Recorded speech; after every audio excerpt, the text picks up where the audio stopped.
Hello YouTube, Infinite Magicraid community, Gandalf here. I had fun time chatting with people in World Chat, and I am surprised at the number of new players that are joining the game. This is super exciting for me, but also realizing I really need to be putting out some guides that are helping some of the newer players to the game. So here in today's video, we'll spend 5 to 7 minutes, I hope, be very concise and tell you the common mistakes I'm seeing right now when it comes to farming gear and rolling for gear. Mistake number 1.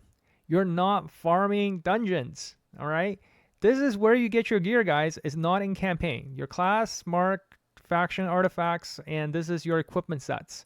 This is where you're farming gear. And not farming gear on the corresponding event when this is up is not good resource management. And what I'll also say is when the event is not on, that's why they added stamina storage. You should be storing all of your stamina every single day in the mid of the week when you are not farming.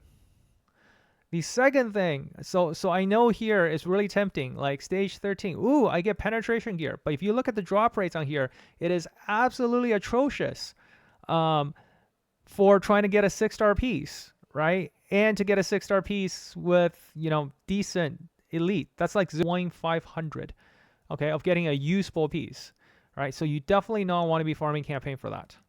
Now in dungeon is all about farming as high as you possibly can. Yes, I am farming stage 40 right now, but and the team, here's the team I'm using, and I know a lot of the big spenders probably got Airto and Murung yet, so as well. So that means, with a similar lineup to this, you can easily farm stage 40 pretty much for all of the dungeons, if not like high 38, 39. But what I will say is if you're free to play, what you can aim for is around stage 35, right? So always farm the highest one. If you have a decent team, like 35 really should be a goal you could be aiming for nowadays. And if you're really early in the game, you should try to push your way to 30. There's a big difficulty spike jump between 30 to 31 and again 35 to 36. Now, the second thing is upgrading the wrong gear. So people ask me, when should I start selling all my 5-star gear? So again, going back to here, is what I'll say is probably if you're able to farm 30 in that category, you can probably start selling all your 5-star, because at this point you no longer get rares, and almost half of your drop will be 6-star. So you have enough gear to pick from here. And your 5-stars, I will say it's still worth it to probably keep legendary or epics that have good substats on them for the time being. Now, when you get to stage 35 is when you start considering just straight up selling all your 5-star gear, even considering selling most of your elite gear at this point. And of course, if you're farming stage 40 or 39 or 40, this is when you can pretty much straight out sell all of your elite gear and just focus on epic and legendary, because you probably get enough to choose from where you get reasonable substat. The next mistake I want to talk about people make is focusing on sets over substats. And I can't emphasize how important it is to focus on substats. Because if you go into the workshop, and let's just compare something very basic here, right? A feather set having an extra 10% HP compare against your feather set, against your speed set, right? A speed set only has the speed up part. But if you think about it, this 10% HP is spread across 2 gear. Now, a HP substat is between 5.1 and 7. So that's not on averaging, not even a full substat. So if you have 6 usable substat coming out of an elite roll, that's better than even a 5 substat that's useful for your character on a feather set. When it comes to substat, always look at what stats your hero needs. Focus on the stats, don't focus on the set effect. If you have like a perfect piece with like legendary and 8 substats that are perfectly useful, that might be even good enough to worth breaking, a set combo for. Focus on the stats, okay? Focus on the stats. It's all about the stats. You can filter for gear. For example, Airto, I need to look for things with HP and speed and mastery on it, or HP and mastery as primarily what I need. So when I look at things like this, right, here is how I count substat: 1, 2, and then 3, 4. So there's 4 useful substats on this boot, right? If I have a piece that has, like, I need some effective hits. So this one is pretty much what? 1, 2, 3, 4. So this piece is like perfect for Airto, even though I don't need, the healing effect, but I need all of these subsets. So if I have, this first aid set, I could actually put this on Airto, especially if I find another piece that's really good. Here, again, speed, HP, mastery. I can put this on Airto. No one says Airto has to be on Devouring set, right? Yes, there's a lot of value in skill damage, but this is a really good piece because, again, look, all the substats match.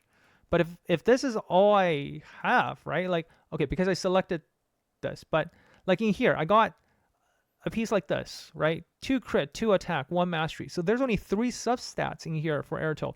This is something I will absolutely not throw on Airto. It's a horrible piece for it, even though it's like a level 20 whatever, right? And it's the Devouring set, but it's useless. It's all about the stat values. So hopefully, I drove that message home with everyone, and people can stop worrying about trying to get Devouring sets. Oh, what's the best set for a particular hero? Just use speed set, okay? Use speed set. Find speed sets that have really good substats. That's what I'll say. Okay. The last mistake I see a lot is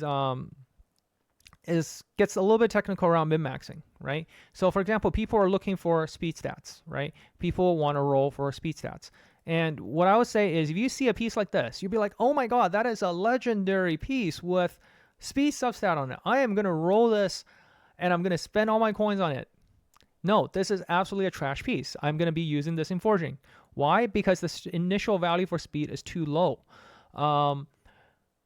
So I'll link in the link description a detailed guide on how to min-max. But in that video, I link all the ranges for the substats. Basically, there's a rule in the game. When you're rolling, your subsequent rolls cannot pass the initial stat. So if I want to go after effect hit, this is, again, still a really bad piece. I think effect hit goes up to 4.7, right? So if we look at pieces, here's a piece that's 4.5, right? Here's a piece that's 4.5. Can we find a piece that's higher? Here's a piece that's 4.7. Here's the max, right? This is a piece I want to roll because I can actually get way more effective hit out of this piece than I can get out of this piece because any subsequent rolls, the max effective hit I can get is 3.7.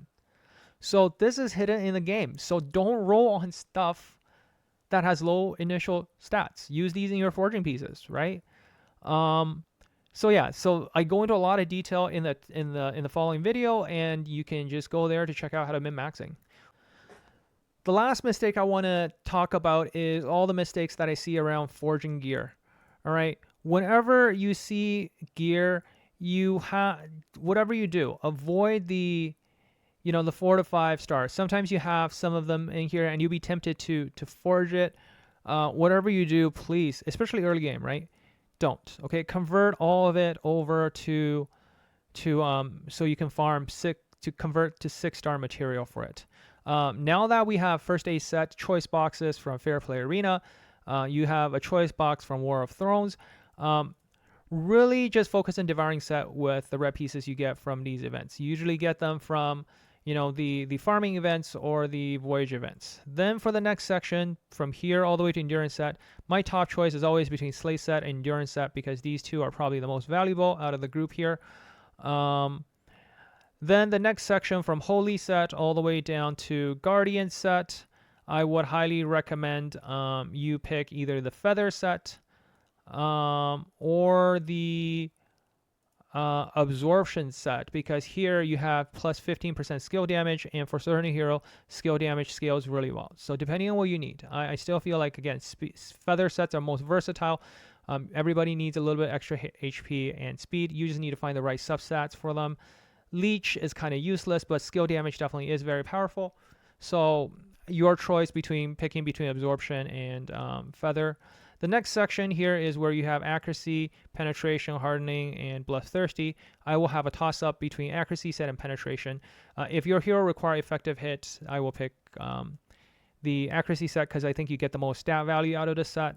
And then you have penetration, which is also really great for a lot of the newer heroes that do not require effective hit. This is a great set to go after as well. But this is what you get from guild boss farming, and you should be able to accumulate this over time pretty well. So don't go and farm these, please. It pains me to see you go farm these things in campaign. You really should be using it in forging.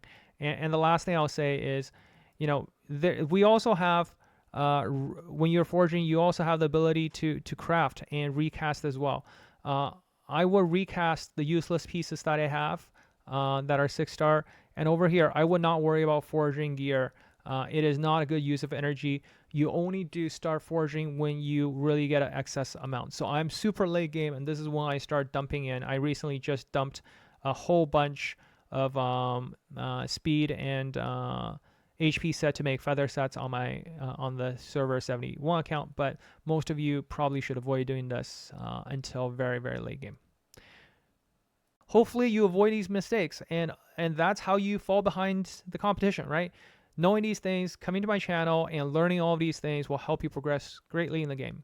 And finally, if you're a spender, especially the big spenders who dropped 2,000, yeah, use Aptoide. I'll hook you up with my code, and you're getting 5% extra rebate. My code is still on for 2 more days. And enjoy, getting the extra discount. Enjoy saving on the taxes for Aptoide, and I'll catch you guys in the next one. Gandalf out.